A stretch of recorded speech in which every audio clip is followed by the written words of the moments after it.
Hello, how is everyone today? I'm Jeff Peterson with UVEB Technology, the official publication of RadTech North America.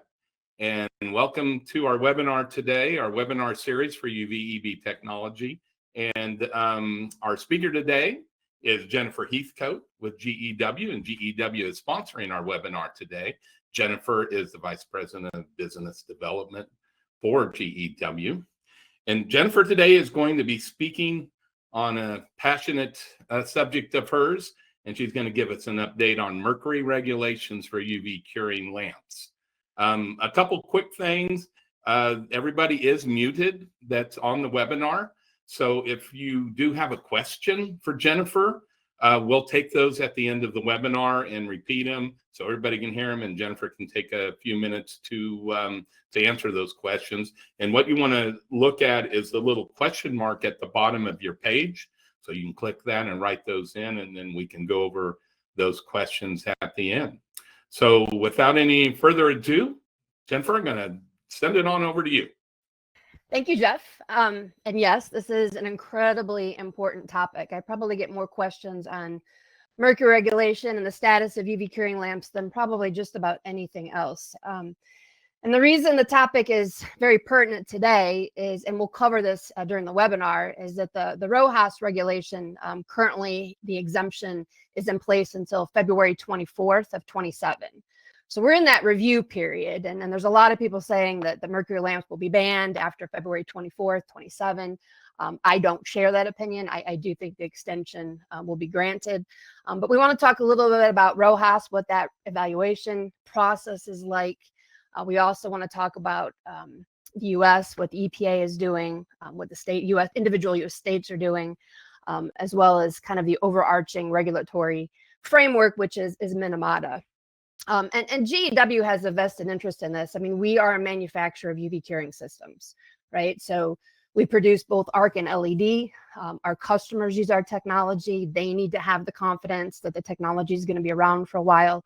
I'm a big advocate of LED technology, but it doesn't work for everything. And right now, all UV applications, whether it's curing or disinfection or sterilization, they're all kind of lumped together in one big category. And so I've spent a lot of time, a ridiculous amount of time over the last 5 or 6 years looking into this, trying to understand for myself. And I'm not joking when I say I've probably spent in excess of 1,000 hours, which is completely ridiculous. I mean, you should not have to spend that much time trying to understand regulatory policy. But that is the reason that we're all confused. That is the reason why nobody seems to have confidence in talking about this subject, because there's no central clearinghouse that lines out what we should be doing, what we can do, what we can't do, what the timelines are. The information is disconnected. It's not clear. Everybody has opinions. And most of the information that gets communicated is just assumptions drawn from headlines, from press releases and articles. So there's just tons of misinformation out there. And you need to be able to plan. I mean, if you develop or supply lamps or curing systems or manufacturing equipment, if you're using that in Europe, or if you're shipping it from Europe, or you're shipping it into Europe, you need to be able to understand where the future holds, so that you can plan, CapEx purchases, sales, product development, production. I mean, all of this matters. So we're going to focus on UV curing lamps because that is, what we supply. But all of this information applies to UV lamps that are used for disinfection, sterilization, purification, surface treatment as well. So if you're from that market segment, I think you'll benefit from this as well. The term mercury-added product, abbreviated MAPS, and I only see MAPS used in Europe, but I wanted to include it here just because that may be the acronym that starts to be more commonly used. But mercury-added products refer to any product where mercury in any form is intentionally added and remains with that final product, right? We're adding it because it performs a necessary function. And it's important to note that even in the US, since about the 1980s, we've completely eliminated about 97, 98% of all MAPs that have been used, right? Like, we really have moved away from the use of mercury in products. What you see on the slide there, even the mercury thermometers in the upper right, unless you're in high-end research where you need very precision temperature control, you can't even buy a mercury thermometer. As we all know, fluorescent lamps for general lighting, those are going away, and probably in the next few years will be completely gone. Dental amalgam is probably the single largest consumer of mercury for mercury-added products. Some button cell batteries, and then the curing lamps, disinfection lamps, sterilization. I mean, that's really it. Almost everything else has been eliminated. Now, why should we care about mercury? I mean, why does this even matter? Well, mercury is a neurotoxin. I mean, there was evidence of this as early as the 1800s. Alice in Wonderland and the Mad Hatter. I mean, that was based on mercury toxicity. People who used it to make hats kind of went crazy. So it does affect the brain. It affects the nervous system. It can lead to organ failure, loss of life. The form of toxicity matters. So the form that the mercury comes in, mercury is highly reactive. So you see elemental mercury there on the bottom right. That is what we use in lamps. But it reacts with just about everything and comes in all sorts of forms. So the form of mercury matters. If it's tied up in cinnabar, which is the most commonly found ore containing mercury in the earth. I mean, if you're holding cinnabar, you're not as affected as if you're holding elemental mercury, and you're certainly less effective if you're holding cinnabar than if you were injecting, mercury into your bloodstream, right? So inhaling it, consuming it in food, injecting it through. Less so today, but it used to be a preservative in vaccines. And then just through the skin. So there's lots of different ways to absorb mercury, as long as it's contained. If it's contained within the earth, if it is contained within a product, it is safe. You're not going to be harmed by using lamps that contain mercury. That mercury is sealed within the product.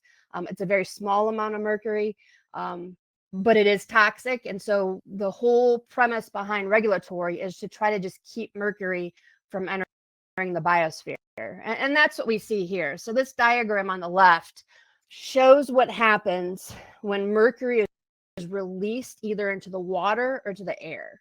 And the problem is that once it's released, it circulates forever.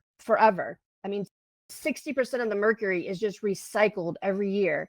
It is bound within the earth. So it's released naturally when a volcano erupts, when a forest fire catches fire. I mean, mercury is in vegetation, it's in plants, it's in trees, it's in animals. So if anything catches on fires and burns, and that includes cremation.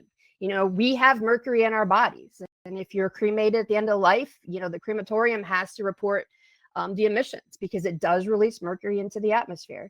Factories, when they burn, so like a power plant that's burning coal, there's mercury in coal. So that is, if it's not contained, that's released to the atmosphere. Inorganic waste from factories is discharged into rivers.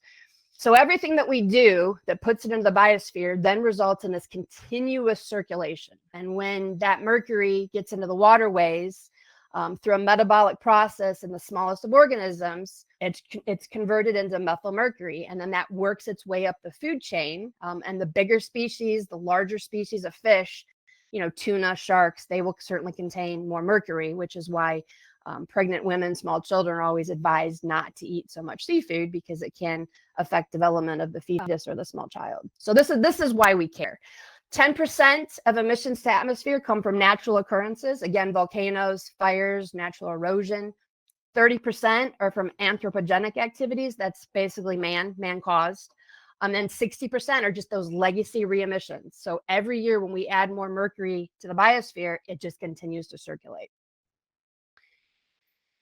This chart, I think, is interesting because this is what gives us context. And context is so important because I think when a lot of us in the lamp industry, when we talk about mercury regulation, our side shields are up and we're only looking at our particular market segment. But this kind of helps us understand how that mercury, through anthropogenic processes, man-made, is reaching the biosphere. The number one contributor, and this is a global estimate, these numbers are from 2015. The UN published their global mercury assessment in 2018. They have not updated it. So these numbers are about 10 years out of date. But that's only because the UN has not come up with updated numbers. So I continue to use these until their next report comes out. Artisanal and small scale gold mining is the #1 contributor globally. And I'll talk about that in a little more detail in a coming slide. But that is the single biggest contributor. 20% of all gold, whether it's for finance, whether it's for manufacturing, whether it's for jewelry, 20% of all gold in the world comes from artisanal and small scale mining.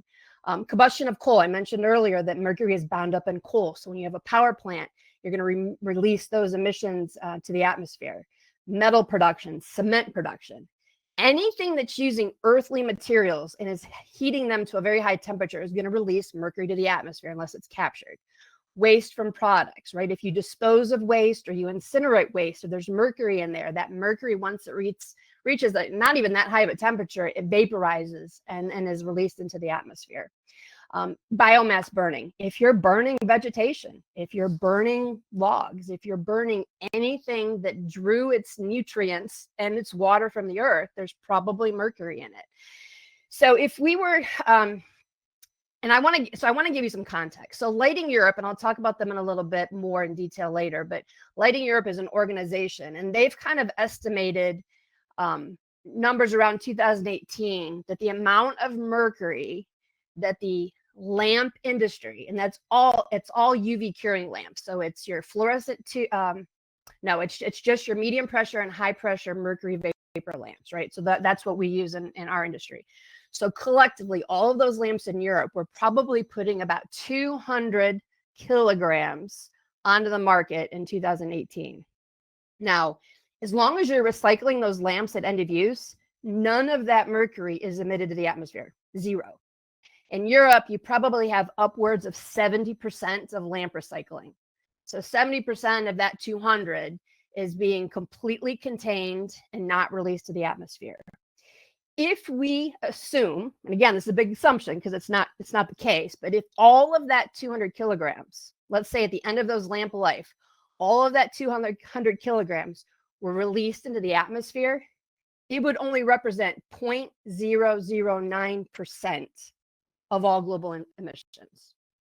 If we assume that Europe is representative of the rest of the world, if Europe is 10% of the population and we multiply that number by 10, so if we say as an estimate, it's just an estimate, that there's 2,000 kilograms of mercury completely released to, as an emission at the end of lamp life, that is 0.09% of all global emissions. We are not the problem.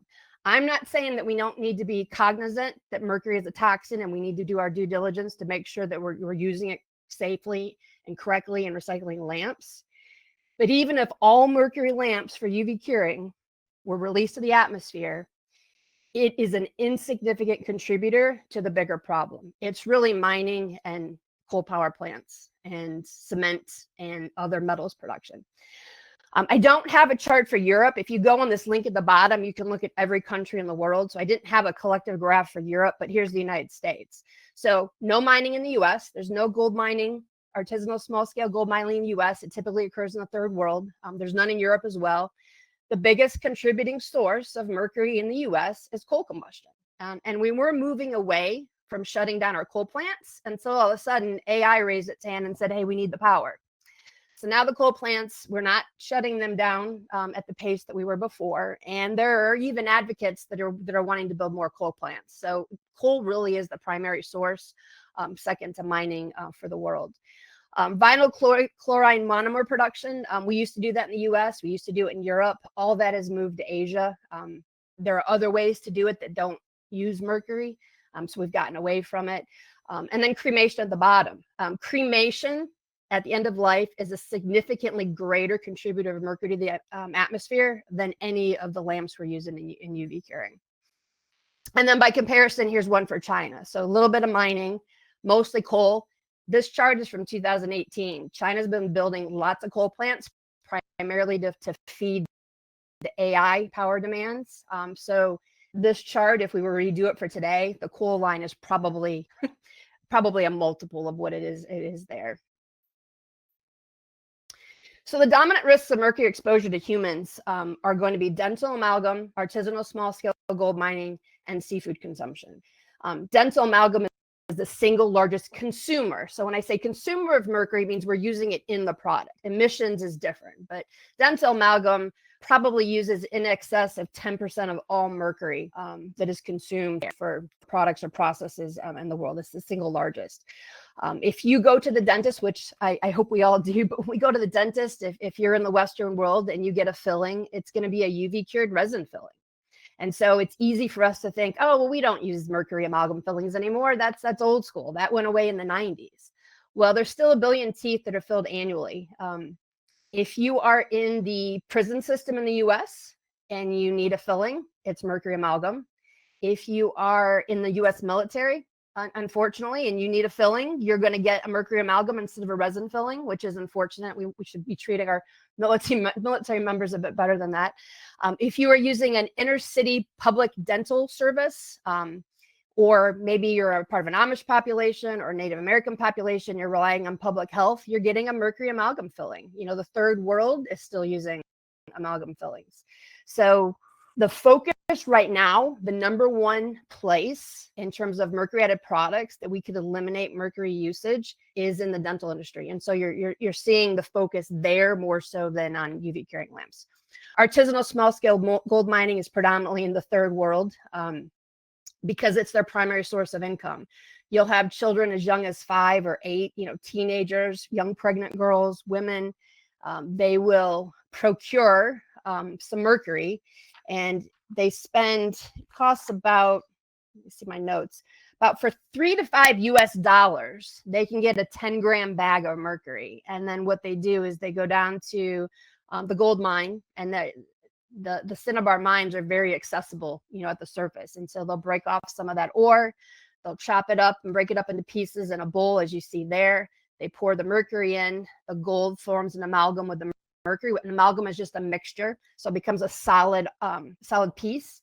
They then go to the river, they wash off all the soil, the dirt, the rock that wasn't gold or mercury, and then they put it back in their bowl and they heat it, typically with a torch, you know, or some sort of a heat source, and then that mercury evaporates. It goes right into the air. It goes right into their lungs. And there's still 15 million people that work in gold mines around the world, including 4.5 million women and 1 million children. And then that also affects the population that lives nearby. And then it goes into the water, and then it affects all of us because it becomes part of the seafood population. And so the slide on the right, you know, we've all seen these, right? The mercury, the bigger the fish, has higher mercury content. You know, there's some fish that has a shorter life, that has medium content, and then there's the even shorter life fish that has low content. And this is why, again, pregnant women, young children are advised not to eat a lot of seafood or any seafood, and you certainly shouldn't be eating seafood, you know, with mercury content daily. And it's the main source of protein for 1 billion people worldwide. So these are the 3 places where you're most likely to get exposed to mercury, not UV curing lamps. That's not to say that we don't have to be mindful and we should be recycling our lamps, but this is where the focus is at. So dental amalgam is my canary in the coal mine. This is the mercury added product that I watch because, again, it is the single biggest consumer of mercury as a product. And we have an alternative source, right? Since the 90s, it was possible to use a UV cured resin filling. Yet 1 billion teeth are still filled with mercury amalgam. So this chart shows you, and I don't like the color scheme that they use because it's kind of hard to see, but it's really like the Scandinavian countries, parts of Europe, Mongolia, Southeast Asia. They're the ones that have put in the biggest ban, or completely outright banned it. Some countries only ban it for pregnant women, children under 15. And the concern is that when you're putting the mercury filling in, or when you're removing it, that mercury can off gas, and then you can breathe it in. So that's a concern about mercury. And then when it gets disposed, like when it goes into the waste stream, if that filling is heated in any way, either through incineration or fire or anything, that mercury then is released to the atmosphere. So you can see here, there is still a significant amount of the world's population that is not doing anything about mercury fillings, right? The US has no plans in the short term to do anything. Europe is very, very much on track to completely ban it. And you can kind of see how that spreads through the rest of the world. Okay, so regulation that's trying to ban or limit mercury use. The overarching regulatory framework is the Minamata Convention on Mercury. So Minamata disease was discovered or named in the 1950s. It was a bay in Japan where a lot of the waste from factories was discharged into the bay. It was converted to methyl mercury. The fish ate it, and then the population was subsequently exposed to mercury because that was their main source of food. And so in the 50s, the disease was given its name, Minamata disease. In the 60s and 70s, it became known in the international community that mercury was the reason for this neurological disease. And so Minamata Convention on Mercury was then established much later in the 2000s to basically address and try to limit use of mercury from the environment.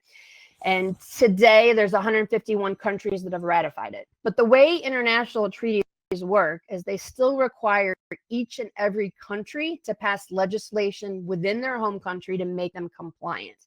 So in order to properly understand how Minamata is being implemented around the world, we would have to look at legislation across 151 countries. I have not done that. You should at least understand how it's being implemented in the country where you reside, or maybe the countries that you sell your technology, your products. But we are going to focus primarily on the European Union and the United States because we only have an hour. The European Union is by far the most rigorous in implementing regulatory policy. The United States I included because that's where I'm based and I'm more familiar with legislative policy here than elsewhere around the world. So basically the US and the European Union take what comes out of the Minamata amendments and then they have to write legislation. In the EU, that comes across as RoHS, which is Registration of Hazardous Substances, as well as WEEE, which is the Waste Electrical and Electronic Equipment. Once the EU passes directives through RoHS and WEEE, it then rolls out to all the member nations, and they immediately have to implement it. They're legally bound. There's usually a very, very short time window, but then they have to adopt it. Now, countries in Europe can do their own thing, and they can make their particular country more aggressive in terms of regulatory implementation than RoHS or WEEE, and they have that ability. In the U.S., the U.S. Congress has basically delegated regulation of hazardous substances to the EPA. And all the EPA has to do is publish rules. Once they publish rules in the register, they're open for a short period of comments. And then the EPA decides to basically instate it. And if so, then we're obligated to follow it. This has actually lost a little bit of traction recently, primarily because there was a ruling about last year, was the Chevron case, and basically the Supreme Court has now ruled that you can't just give the alphabet agencies total authority to pass legislation and rules that the American public hasn't voted on. So the impact of these rules that are being published are less so than what they would have been, just a year ago. So then what the EPA publishes as a rule gets passed out to the states, and then the states have to adopt it, but they can also be more aggressive. And the states that you see in black, those are the states that have actually implemented their own regulatory policy on mercury lamps. And so we're going to talk a little bit about all of this. So the Minamata Convention, it's an international treaty. There are 35 articles. I highly encourage you to read this. You can read this in an hour. It is a booklet with a lot of white space, and it is very broad, not super detailed. If you really want to study it, you can read it in 2 hours. You can download it. If you just search Minamata Convention on Mercury, this booklet will come up. It was adopted in 2013 by 128 signatories. It's now been ratified by 151 nations. Now, ratification processes vary by country. In the US, the Constitution requires that Congress ratify international treaties. Starting with George Bush Sr., we started just allowing presidents or secretaries or high-ranking administrators within the government to sign off on treaties. So for the Minamata Convention, it was actually signed off by the Assistant Secretary of State, Carrie Ann Jones, in 2013, right? So you can argue whether the US is really a true ratifier or not. But it entered into force in 2017. Every country has to go and then pass legislation to make them compliant. It is 100% focused on mercury, and it is hosted by the UN organization. They basically hold all the meetings.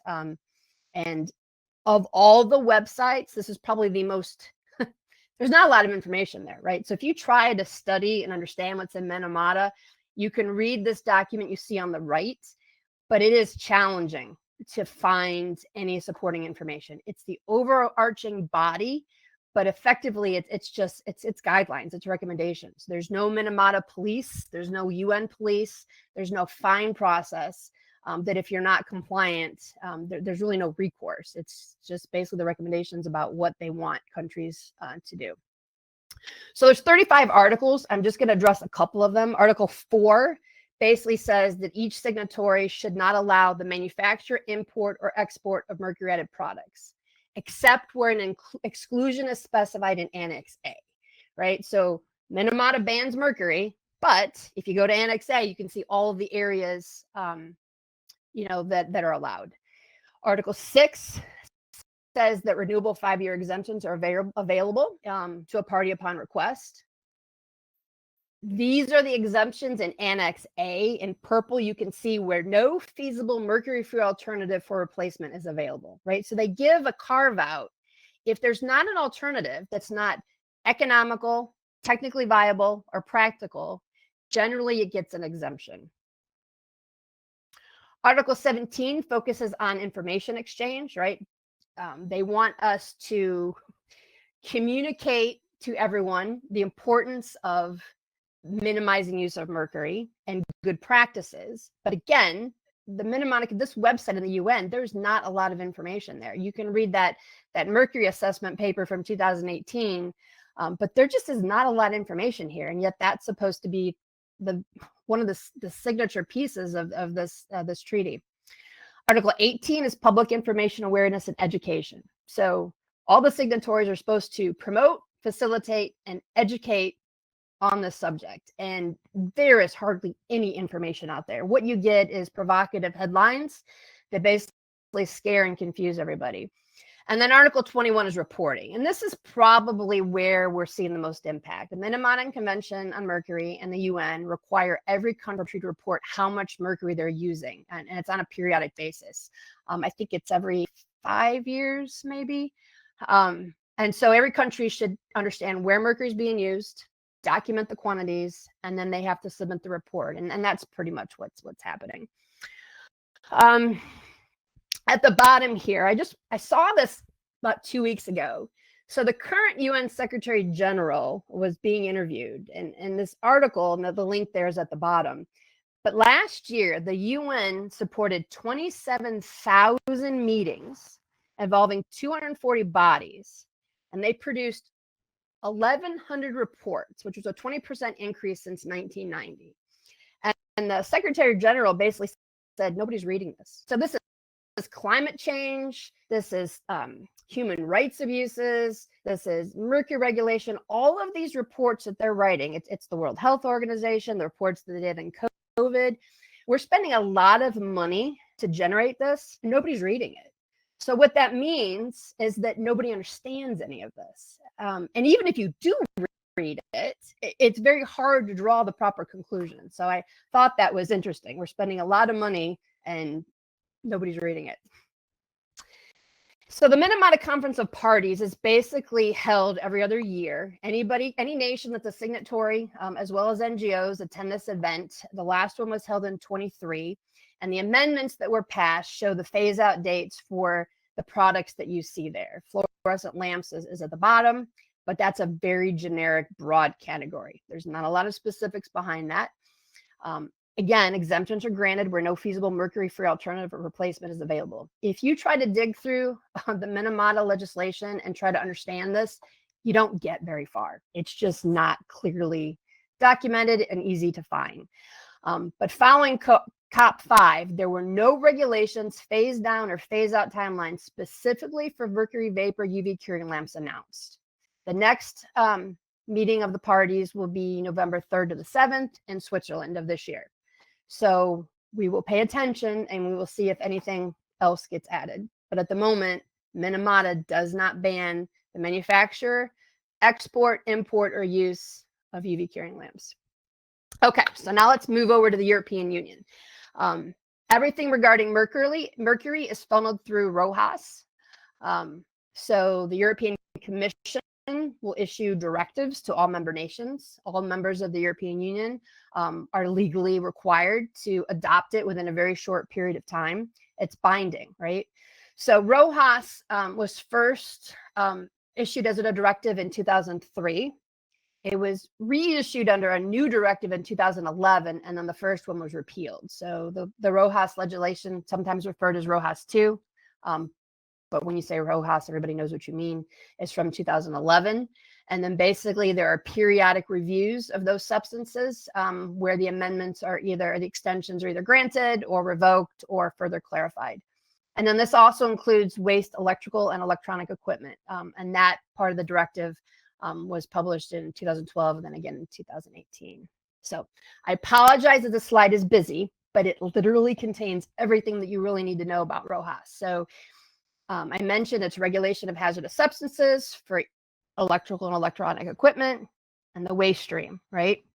It excludes from scope all large-scale stationary industrial tools and large-scale fixed installations. In other words, if you have a piece of equipment that cannot be easily moved, that required a special technician to come and install it, that operates on high voltage, either single phase or three phase, and requires a skilled maintenance person or technician to service it, those products used in the equipment are excluded from RoHS exemptions or regulatory because of scope. So even if mercury were banned for our UV curing lamps, if you've got a large printing press, unless they change the scope aspect, you can continue using your lamps. RoHS requires environmentally sound recovery and disposal of waste. What this means is you need to recycle your lamps. And in Europe, again, it's upwards of 70% recycle rate. So Annex 1 in this directive defines the categories for electrical equipment. So lighting equipment, very broad. All lighting equipment is classified as category 5. And then you drill down and then you'll find UV curing lamps, but you got to drill all the way down. Annex 2 lists the 10 substances that they are focused on, right? Mercury is the number 2, just behind lead. Annex 3 lists the exemptions to those substances. And mercury curing lamps are currently exempt under 4F-4. And we'll talk about that in a little bit. Article 5 of RoHS allows for periodic review of the Annex 3 exemptions. So we went through this in 2015-16, and it was renewed for 5 years. We went through this in 20 and 21, and it was renewed for 5 years. And we are now going through this again, 25 and 26. I fully expect it to get renewed. But you get panic because the way it's written, it just says usage is banned or the exemption expires February 24th, 2027. So upon review, the exemptions can be renewed, revoked, or further clarified by creating new categories or subcategories. In my opinion, this is kind of where we're at. What we have to do is within this very broad category of UV curing, or UV lamps, right? Lamps that emit an UV spectrum. You've got curing, you've got disinfection, sterilization, purification, and you've got about 13, 14 other applications. What they're going to have to do is start carving out and identifying those segments, because if you ban everything all at once, you're going to ban things that have no replacement. So even if you and your particular industry have an alternative to a mercury lamp, that doesn't mean that every other application does. So RoHS applies to all items manufactured for use in the EU and items manufactured elsewhere and imported to the EU. So if you are a supplier of lamps, a consumer of lamps, a supplier of equipment, a purchaser of equipment, if you're selling products into the EU, you are a stakeholder. And so you have the ability to comment on this. So back to Lighting Europe, and again, I'll tell you who they are in a little bit, but they created this hierarchy of gas discharge lamps and then the exemptions. So these are all lamps that are considered gas discharge. So these are fluorescent lamps. These are compact fluorescent lamps, special purpose. There are lamps in here that I didn't even know exist. And if you read the document by Lighting Europe, it's eye-opening as to how and where lighting technology is used and the purposes and the applications. So the top circle, and I know this is probably hard to read on your screen. That's not the point. I just want to show you this over this large hierarchy that categorizes everything. That top circle, this is low pressure tube lamps. So if you're using UV photopolymer plates in your printing process, and you've got lamps that are exposing the image on those plates, that's going to be that upper circle. If you're using low pressure tube lamps for germicidal, sterilization, disinfection, if you are using it for medical applications, if you are using it in curing, curing tunnels, kind of that all can get captured up in that 4A-1. The lower circle at the bottom is 4F-4. It's lamps emitting light in the ultraviolet spectrum, right? That is so broad. This includes sterilization, disinfection, purification, UV curing, inks, coatings, adhesives, functional coatings, and about 13 other categories that I'm not even familiar with, right? It is currently all lumped in one big category. What's likely to happen, or what should happen, is that this now has to be broken out into numerous subcategories that can be scrutinized individually to determine whether there's an alternative and the economic impact of getting rid of the lamps for that category. So that hierarchy, if you want to understand the European directives under RoHS for all the categories you saw on that previous screen, there is this page and there is this page. And so and I'm not going to go through this. I just want you to understand that there are so many layers to this. If you click on, or you were to access the links on the far right, it will tell you for those specific categories. Again, a lot of this is general lighting, fluorescent lamps, cold cathode fluorescent lamps, external cathode electrical fluorescent lamps for special purposes, sodium vapor lamps, right?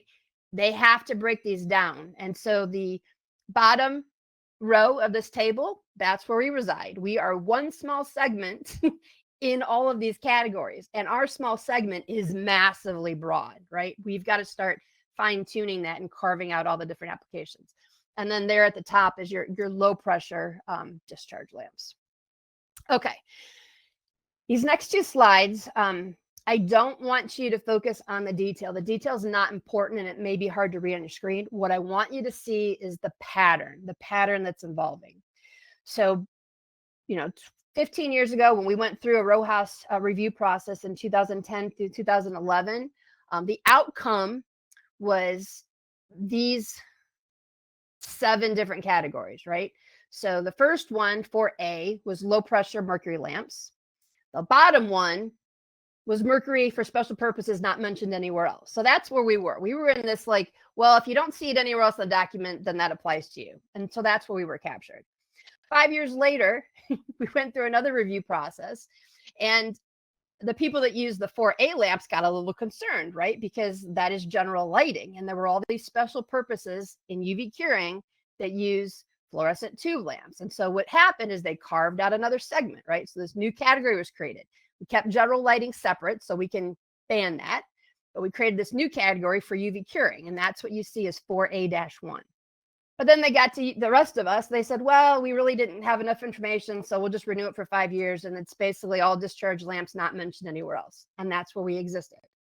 And then 5 years later, we went through the process again. This was 2020 and 2021. And so then what they did is they took that 4F and they created 4 subcategories. They're still, the first one is still, well, if you don't see your application anywhere else, you're 4F-1. 4F-2 is projectors. 4F-3 is high pressure sodium vapor lamps for horticulture lighting. And then we now reside under 4F-4. So mercury lamps emitting in the ultraviolet spectrum. Again, there are 15 categories, and UV curing is one category, and that's inks, coatings, and adhesives. Sterilization, disinfection, purification, surface treatment is another category. So what's going to happen, in my opinion, is that this is going to have to be expanded so that we can drill down and determine where it makes sense to ban mercury. And again, if we banned all mercury lamps today, the impact on global emissions is insignificant. So now we're in a new review process, 25-26. 4A1 expires February 24th of 27, as does 4F-4. So exemption extensions requests are due 18 months prior to expiration. So I hope all of you were diligent and submitted your extension request. I'm kidding. You didn't need to do that, but I do need your help, and I'll explain that on a coming slide. So it takes 18 to 24 months from the request date. So all of the extension requests were due Sunday, right? They were just due on Sunday.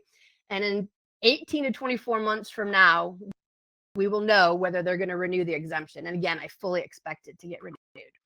So if we look back to the last renewal, why did they renew it? Well, if you want to understand, you can read this document on the right. And if you flip to page 13, it says, elimination or substitution is scientifically or technically impractical. Reliability of substitutes is not ensured, and the total negative impact caused by substitution are likely to outweigh the total benefits. And we are still here. As big of a proponent as I am for LED, there are too many applications that do not yet work with LED. And we are just one small segment of the entire category of 4F-4. So where are we at? So the European Commission has appointed the Eco Institute to basically review this. And so they put out a call for dossiers. And those dossiers were due Sunday. Again, I hope you all submitted them. So there's one dossier that I'm aware of, and that was by Lighting Europe that was submitted. Once these are reviewed, they will be posted online.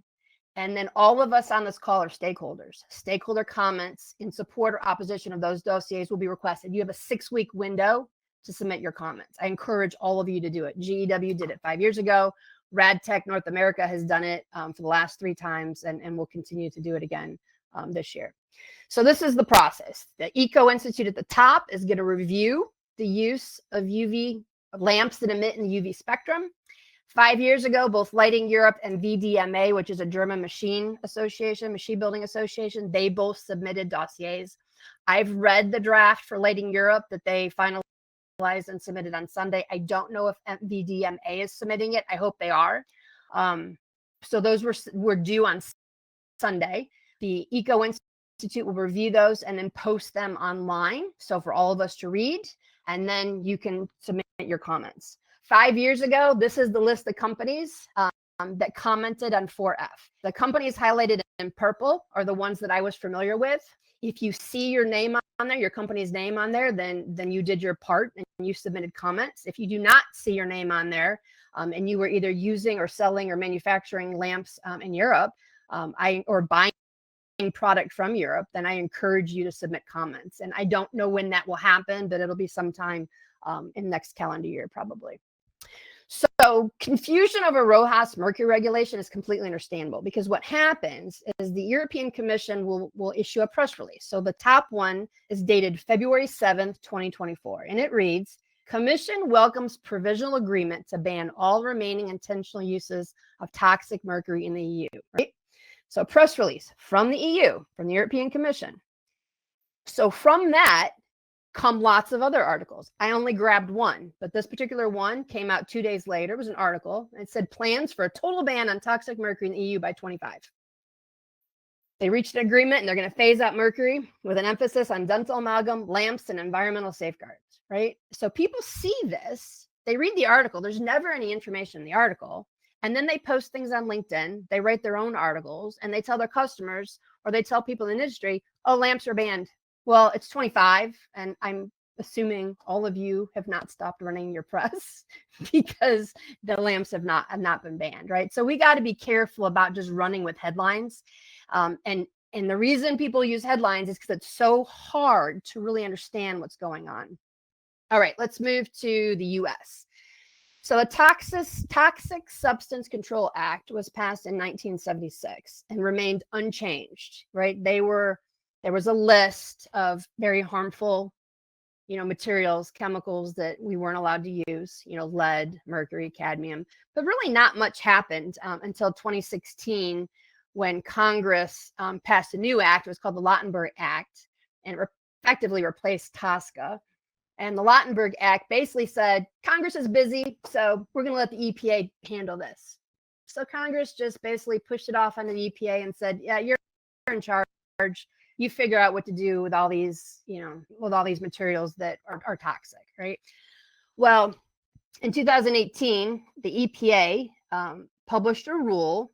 It's basically a mercury reporting rule, right? So in compliance with Minamata, that says, the Minamata Treaty requires us to tell you how much mercury you're using, right? So the EPA made this rule that says, okay, if you're in the US and you're importing or manufacturing products, you have to tell us what that value is. And you have to tell us every 3 years, right? Well, the years under review, you can see them there, 2018, 2021, 24, 27. I don't know anybody who's doing this, right? The July 1 of the following year is the deadline to report. So basically this year, July 1st of 2025, the EPA, importers of mercury products were obligated to report. The problem is the minimum reporting quantity is a pound. Do you know how many lamps it takes to make a pound? Well, since nobody really tells you how much mercury is in a lamp, most curing lamps are somewhere between 100 and 200 milligrams, right? So anywhere between 2,268 and 4,536 lamps will give you a pound. The UN says if you don't know, you can use 25 milligrams as an average. Well, then that takes us up to 18,143 lamps. Now, we sell lamps. I would love for you to buy 18,143 lamps for me, but I don't think any of you are. So the problem I have with this is that if everybody who imported just a single lamp went to the EPA and reported a pound, all of a sudden we would start showing up as a red flag because we're over consuming mercury. And that's why I have a problem with it. But if you want to understand this better, there's a link at the bottom. This is actually a pretty easy document to read because you now have until the next reporting deadline is July 1st of 28. So I won't comment on this too much. If you want to talk offline, I'm happy to give you my opinions. But that is all the EPA is doing. They're focused on reporting. And with the electrical grid of the state that it is, and AI and the need for rare earth metals and mining, the EPA has completely shifted its focus. And because they are understaffed, I don't see a lot of attention being given to mercury regulation. And again, it's because we are a very insignificant contributor to the total global emissions. It really is coal and mining. So there are 16 states that have passed their own regulation regarding mercury lamps. You can see them in black, right? There's 16, a couple on the West Coast, the Northeast, a couple in the middle.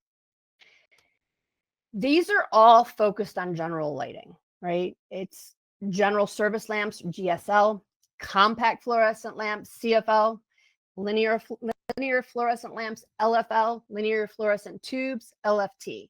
These are all meant for general lighting. And if you go through and you read the legislation, and again, it is hard to find. You try to do Google searches. I mean, you need to be an attorney to understand where they've got these things locked up at. But if you go through and the legislation, the rules that you can find, it is all general lighting. So they're very specific. Linear fluorescent lamps beyond 4 feet are banned. Linear fluorescent lamps beyond 5 feet are banned. Very specific legislation banning very specific categories of general lighting. There's either, like in California, their legislation says this does not apply to lamps that emit in the UV spectrum. So you either get a carve out that says we're not talking about UV curing, we're only talking about general lighting. Or they just give you a list of what's banned and nowhere on there are UV curing lamps. So this link at the bottom is where this map is from. And so if you want to go state by state, and this company that put this together is more focused on general lighting, because again, that is where the focus is. The volume of general lighting is much greater than the volume of UV curing, even if the mercury in those lamps for general lighting is a lot less than what we use. Okay, quick summary, and then we'll kind of wrap things up here a little bit. The Minamata Convention on Mercury is the overarching regulatory policy, right? It requires each ratifying country to pass their own legislation to make it compliant. But then those countries have to self-police. There's no enforcement arm to this treaty. There's no fines. There's no policing mechanism. And currently, UV curing lamps are exempt, right? If that changes, we will be sure to let you know, but I just don't see that happening anytime soon. There are other areas that they're focused on, particularly small scale mining, coal, some chemical processes in other areas.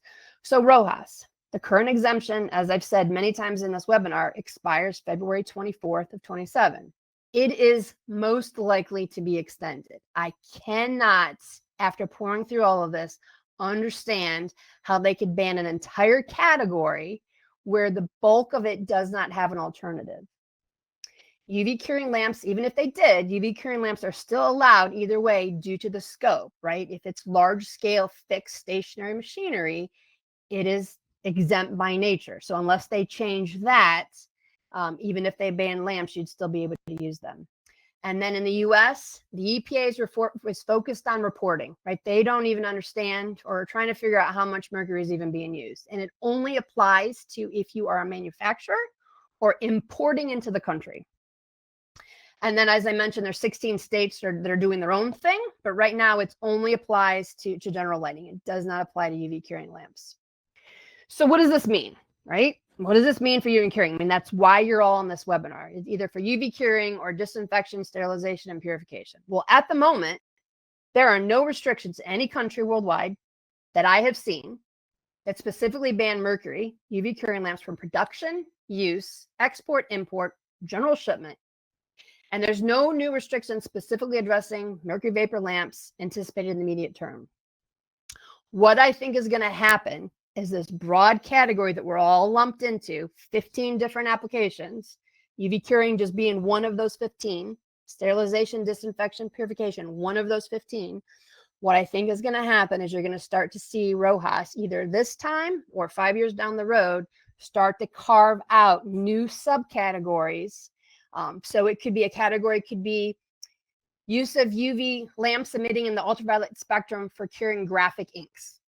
There's a category that makes sense. You could have another category that's lamps emitting in the UV spectrum curing functional coatings, lamps in the UV spectrum curing adhesives. And then you'd have another one for disinfection, sterilization, purification in industrial, municipalities, and then retail, like in your sink or out back camping, right? There's lots of ways to do this. So I'm not concerned. I pay attention. Clearly, I pay attention. I've spent way too many hours trying to understand this. I'm not worried that come February of 27, that all of a sudden you can't use lamps. But I do have some action items for you. I cannot emphasize this enough. You have to recycle your lamps at the end of use. Now, there used to be a trade for mercury, but in 2011 and 2014, the EU and the US basically said, we're not putting our mercury on the international market. And both regions have way more mercury. I mean, you don't have to mine mercury, right? We have plenty of it, and the uses of it are declining. So if you're recycling lamps, unless you have a program that you, because of where you're located, that you can return those lamps for free, there usually is a charge. There's probably a recycling center near you. There is one in every single country in Europe. And again, upwards of 70% of European lamps are being recycled. I don't have a number for the US. I don't even know what it is. But I cannot emphasize this enough. You have to recycle your spent lamps. I don't think a lot of them in Latin America are getting recycled. I don't think they have the repositories set up. Whenever you are told that mercury vapor UV curing lamps are banned, all you have to do is politely ask the person that's telling you that to provide you with the legislation. That is what I do. Whenever anybody says, oh, well, you can't use lamps here after this date, and I say, look, I'm okay, I'm not aware of that. Can you help me out? I'd love to see that legislation. I'd love to read it for myself. I have yet to have anybody provide me with legislation that tells me or shows me conclusively lamps are banned, because they're not. Now, again, I don't see everything. So if you're familiar with something that I just have not come across, by all means, please send it to me. Do not go off of headlines. Headlines are not legislation. A LinkedIn post is not legislation. An article that gives you no facts, no detail, no guidance is not legislation. And then finally, sometime in the coming months, I don't know when, it will be a 6-week window. I highly encourage you to submit stakeholder comments to the Eco Institute, right? It'll definitely be for Lighting Europe. They've submitted a dossier for both 4A-1 and 4F-4. And hopefully VDMA has done one as well. If you want to look at what was submitted 5 years ago, there was a link on one of my previous slides. You can go into there and you can see all of the stakeholder comments that every single country or company that was listed submitted. Some are just a paragraph just saying that we support the dossiers. We don't have alternatives, and others are quite a bit longer.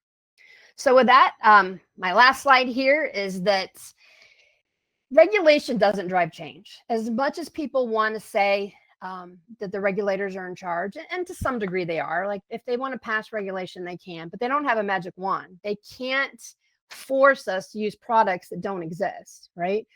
All regulatory policy does is create awareness. If it wasn't for Minamata Convention on Mercury, if it wasn't for RoHS, we probably wouldn't be having this webinar, and we wouldn't be aware of where mercury is being used globally today. We wouldn't be aware of those sources of emission. So regulatory policy creates awareness and pressure to expedite change.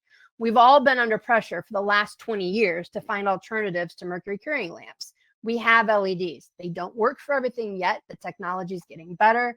We keep getting better at UVC. We're trying to make it more economical. We're trying to make it more reliable, more practical. And once we do, those of us on this webinar, once we innovate those products and improve those processes, then the regulators will hold us accountable. Then they'll come in and say, okay, for that category, banned by X date. And that's how we're gonna get there. So last slide, I did write a white paper on this in 2022. It's about 40 pages long. It is worth reading. There's about 65 citations if you want to even go deeper. I will update this once the next RoHS exemption is put through. That's probably 2 years from now. It's still worth reading. You just won't have the latest input from RoHS, but everything else is still accurate. And there are my contact details. If you want a copy of that or a copy of the slide, just shoot me an email. And with that, I will turn it back over to Jeff. Thanks, Jennifer. Thank you for all the important information you shared with the attendees today. We do have a couple quick questions. We're close at the end of time, but Jennifer, let's try to get through a couple. Are there any regulations for UV LED lamps? Do these lamps contain any mercury? There's no mercury. Let me see if I can stop sharing here. There's no mercury in LED systems, right? That is the main reason that people want to switch to LED, because there's no LED in their construction. LED lamps are still a piece of electronics, right? So you still need to recycle an LED system in the same way that you would recycle a cell phone or a tablet or a laptop, right? So consult with your local municipality and dispose of that how you are disposing of any of your electronics in your facility. But there's no mercury in an LED system. One other question. What is the source of mercury in a mercury-added product? So as I mentioned earlier, we have plenty of mercury in Europe and the US. So if you're making products and you need mercury, you basically source them from very controlled sources within those countries, and it's very inexpensive. But we don't trade with the world. We stopped doing that in 2011 in Europe and 2014 in the US. And at that time, there wasn't a lot of mining because there was such a plentiful supply and it was cheap. But once we stopped sharing, mines around the world reopened. So there are mining operations in Mexico, there are mining operations in Indonesia, there are mining operations in China, and there are mining operations in Kyrgyzstan, right? And the UN, the Minamata Convention on Mercury, allows those mines to continue operating until 2032. So if you are in a Western nation, you're using mercury that already has been removed from the earth. If you're getting products from elsewhere, it's hard to know. It could be from a lot of those mining operations are supporting the gold mining, and not necessarily mercury added products. But most of them come from existing sources and not from the earth. Great. There might be another question or two, but we're really kind of running out of time here. If you have questions for Jennifer specifically, I know, Jennifer, you're fine for them to send you an email. Absolutely. Which is jheathcote@gewuv.com. Feel free to reach out to her, or if I get a question, I'll send those over as well.